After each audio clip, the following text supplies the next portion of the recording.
Hey everybody, what's going on? This is Evan. I'm here today to talk to you a little bit about the new RTX 2080 and 2080 Ti that are coming out from NVIDIA in the next couple weeks. Reviews have started to pop up from a couple different websites, as well as some YouTube sites after the embargoes have been lifted.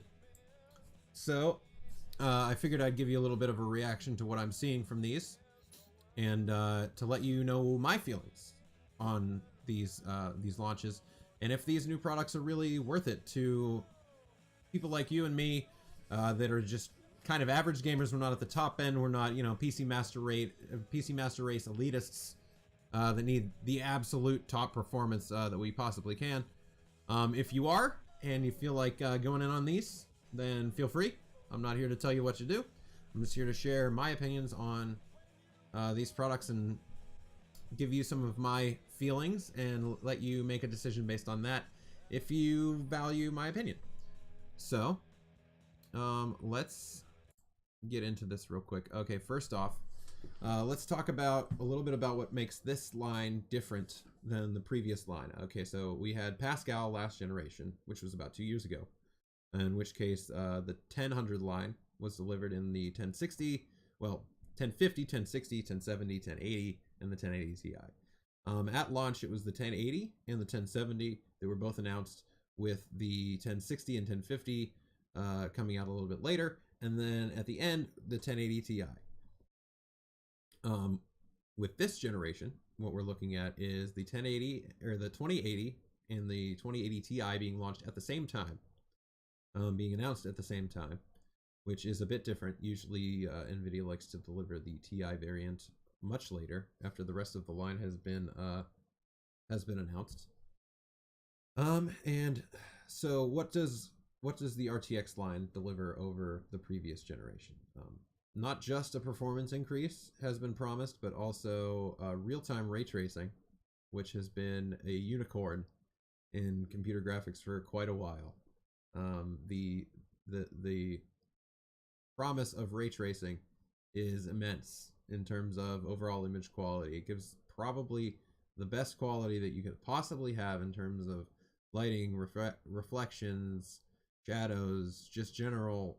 It's the holy grail, as if the holy grail of computer graphics, from what we've heard. But the cost to do such is tremendously high. It's something that's never been seen as feasible because of how performance intensive ray tracing actually is.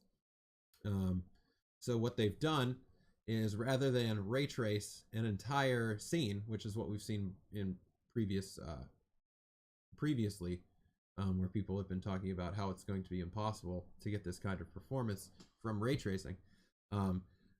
Computer graphics and are generally, and this is very basic here, they're basically called, through a process called rasterization.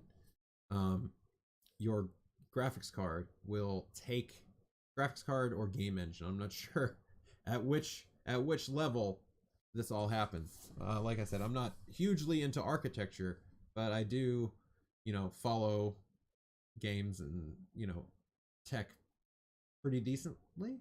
I don't know. So normal rasterization will take a 3D image as rendered in a game engine and send it to you on your monitor as a 2D image. That's called rasterization. The only problem is that the lightings and the lighting and shadows and reflections are kind of baked in when they're sent to you.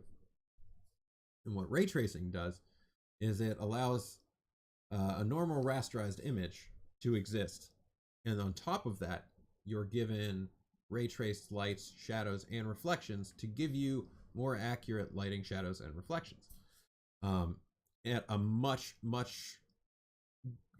lower cost than it would be if you ray traced an entire scene.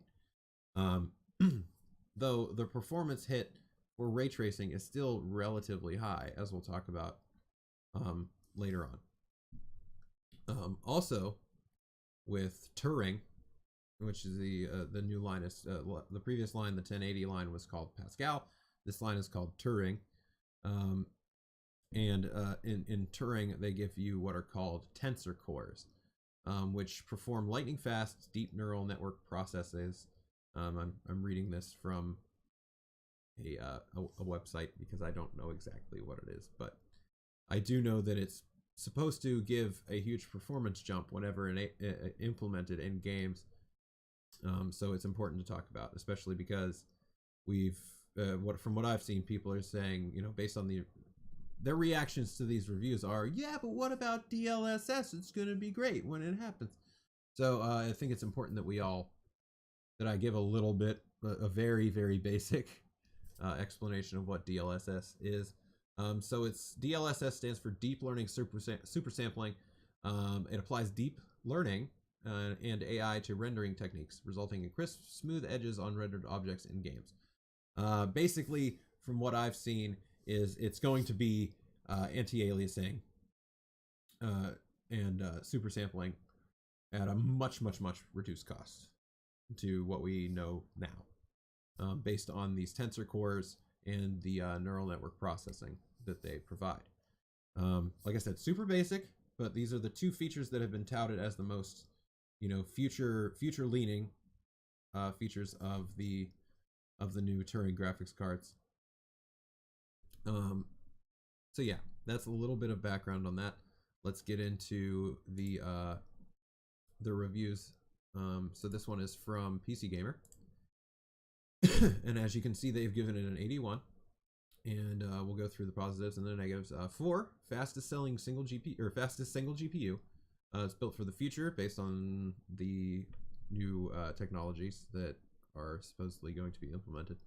4K and HDR become achievable. We got a big price jump from the 1080 Ti as a negative. Waiting for games that use RTX and needs a beefy system. So basically, from what I've gathered from their review, is that there is a certain CPU bottleneck that's going to come from running games at higher resolutions and refresh rates. So this becomes more of a problem at in like 1440p 144 hertz versus like maybe like a 4K system with a 60 hertz monitor. It's going to tax your system more, and you're going to hit more of a bottleneck. So fastest single GPU. If we go down here, we'll check out the charts here, and as you can see, it is the fastest single GPU. It's delivering 73 FPS at the highest on average across 12 games at 4K and Ultra. So everything is cranked. Everything is at 4K, and you're getting 73 FPS, which is nuts, which is awesome by itself. But comparatively, the 2080 Ti is supposed to replace the 1080 Ti. And what you're getting is, in the same settings and same resolution, you're getting 55 FPS as your max. So you're looking at about an 18 FPS difference between the two. And between the 1080 Ti and the 2080, there's a 2 FPS difference. And 1 FPS if you're looking at the lowest frame rate. This is my problem with these cards. With Pascal, we got the 1080 was a 20 to 30% improvement over the 980 Ti. So in the regular 80 variant of the card, we got 20 to 30% increase over the Ti variant of the previous generation. With this generation, we are getting just the plain 80 variant, giving us the same performance as the Ti variant. You need to upgrade to the Ti variant of the new generation to give you the kind of performance gain that we were seeing from the previous generation. And that's not good. For me, that's not good. And I'll tell you why. Because I am one that wants performance over features. Especially because these RTX features can't be implemented yet. Nobody has anything that can use these RTX features. Battlefield 5 has been delayed. That was the closest game that was going to use the ray tracing in their game. There were some demos that they were showing. during the announcement of the RTX cards, and now that Battlefield's been delayed, you know, that was a big game that people were looking forward to see what these cards can do, and that's been delayed. Shadow of the Tomb Raider is out, and they're supposed to be using ray tracing as well, but that doesn't exist yet. It's going to be patched in at a later date. So I don't know. So far, what I'm seeing is you're having to pay $1,100 for a Founders Edition of the RTX 2080 Ti to get the performance that you were going to get from the previous generation's 80. So who's the 2080 for? Who does the 2080 exist for, really? Is it somebody that wants to make a lateral move, pay $100, $150 more to get a 2080 specifically for ray tracing and DLSS when we haven't seen what they can do outside of very enclosed, controlled demos given to you by the manufacturer? I know that there are people out there that are going to buy these cards. That's not, I'm not going to debate that. There is a market for these cards, but I'm average Joe, you know, gamer here. I have a pretty decent setup. I got a 1070. I've got a nice Intel, you know, CPU. I'm far from on the low end. I'm not a budget gamer. But for me, I just don't see the value in these cards. I really don't. I don't know who's going to want to upgrade. Well, I mean, I do know who's going to want to upgrade, but I'm saying that it's going to be a small portion of the market. And for those people, I'm happy for you. Go ahead, upgrade, enjoy 4K 60 FPS at Ultra with, you know, 15 more FPS than you were getting with a 1080 Ti. Feel free, knock yourself out. For me though, as somebody with a 1070, why would I upgrade? What's the point? I can play my games at 60 FPS in 1440p on mostly a mix of high and ultra. In, you know, in 2018 games, yeah, I'm turning some settings down. Still looks fantastic.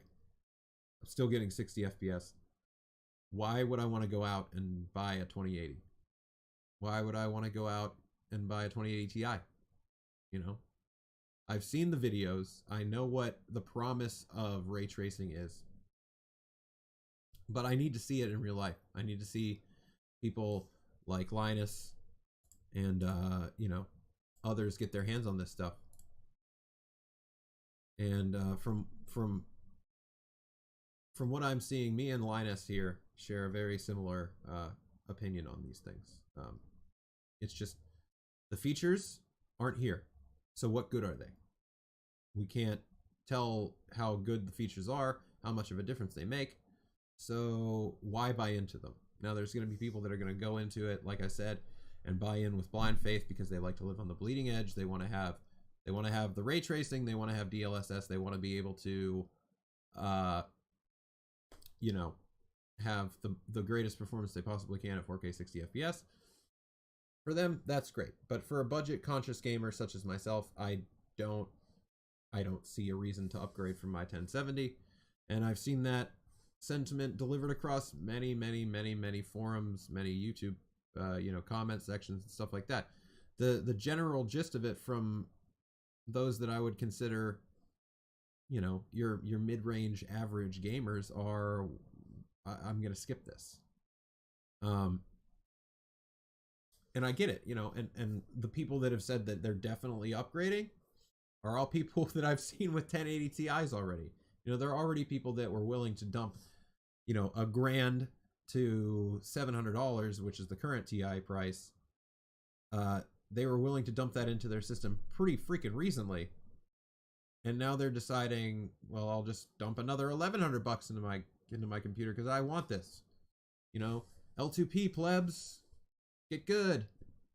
And good for you guys. That's great. If that's what you want to do, cool. But I'm good where I'm at. I'm playing the games. The games work.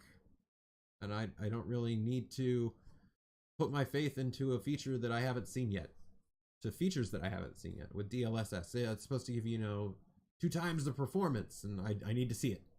So I need to see ray tracing work well, you know. And my major issue with this is I was about 4K. I like 4K. I have a 4K TV. I have a 4K TV that will take video from my computer and play it at 60 hertz and take full advantage of it. So I can play in 4K if I want. I don't get the greatest performance on my 1070 right now. So, you know, I was looking forward to seeing what I would be able to get at 4K. And yeah, I can go out and spend $1,100 and play games at 4K 75 FPS. Woohoo! Lucky me. But, you know, I would have preferred to spend $700 and get that kind of performance. But, I mean, I already can. I can already just go out and get a TI if I want. I don't know. I'm just disappointed that NVIDIA pushed 4K performance so much last generation with Pascal, and they said, you know, we're going to deliver you 4K at 60 FPS with the 1080 Ti. And I'm thinking, okay, well, you know, the 80 version of this next gen should give me a 20 to 30% bump on that, and should be around $700 or $800. Maybe in a couple months it comes down and it's like $600, and I go, okay, I'll buy one. But now I have to spend $1,100 on this card if I want to get that, or go out and just buy a 1080 Ti. Which is disappointing. I would have really liked for NVIDIA to focus on just giving us the most FPS they could at 4K, rather than giving us these new features that nobody has used or seen in a non-controlled environment, in a non-NVIDIA video. I'm just disappointed. I really am. The pivot away from 4K after 4K was such a focus leads me to be concerned about these features too. Is NVIDIA going to stick with these RT cores? Or in the next generation after this, or is ray tracing going to be the main thing that they focus on? Or are they going to pivot and go towards something else? Are they going to give us some other features, some new features, and downplay, you know, how important ray tracing is, like they've downplayed how important 4K performance is? Because when you're ray tracing, the performance hit is so strong that you have to go down to 1080p now. So last generation they were telling us 4K is the future, and now they're telling us, well, 1080p is the future with ray tracing. And I just worry about this feature. It needs to be adopted and used for it to be a real thing that people should be excited about, for people to invest in. And I worry that it's going to go the way of PhysX, where, you know, it was touted as so revolutionary and this is the future of gaming, and then just people didn't care. People just want FPS. They want fast FPS at high settings, at high resolution. That's what people want. I don't think that anyone could argue that the games that are coming out right now are freaking gorgeous, as they are. I don't know who was clamoring for more realistic lighting and shadows over being able to play these already beautiful games at 4K. I don't know who that was, you know, and it's a real shame. So for me, that's my reaction. As I'm very underwhelmed. I would have preferred if NVIDIA would have focused more on performance and resolution, you know, at higher resolutions, than giving us a modest return, a modest improvement in 4K on and a bunch of other features that I don't know if I even care about. And I won't know that I care about until maybe a couple months from now, whenever actual review outlets and YouTubers can get their hands on this stuff. So, and what I've seen from comments and stuff is also very mixed. It's a lot of people, like I said, people on the high end are excited. Sure, I'll make the jump. I don't care. I have the money. And everybody else is just kind of, I don't know. They're either I don't know or hard pass. And I don't see anything to get excited about for the rest of this series either. You're going to get the 70, the 60, and the 50 variant of this line, and I'm wondering what the hell I actually should care about. The only card from this line that I think anybody should care about is the 2080 Ti, because it's the only one that gives you a decent performance gain, as well as, you know, these so-called, you know, these features that everybody should be excited about. I mean, at least if you get that and these features aren't anything to write home about, then at least you're still getting 20 to 30% performance increase. If you get a 2080 and these features are underwhelming, then you basically still just have a 1080 Ti in terms of performance. So I don't know. That's how I feel on the whole scenario. I'm interested to hear what you guys have to say. Hit me up in the comments and let me know your reactions, if you're getting one, if you're not, what you're rocking in your rig, and what you need to see from NVIDIA for you to buy into these new cards. And hopefully something is coming from AMD soon. I don't expect it to be able to compete with these things at all. I really don't. But it would be, I just want to see what they give in response. So yeah, those are my thoughts, guys. Thanks so much for coming and viewing the video and being part of the community here. And I hope to talk to you again sometime soon. Thank you. I'll see you next time.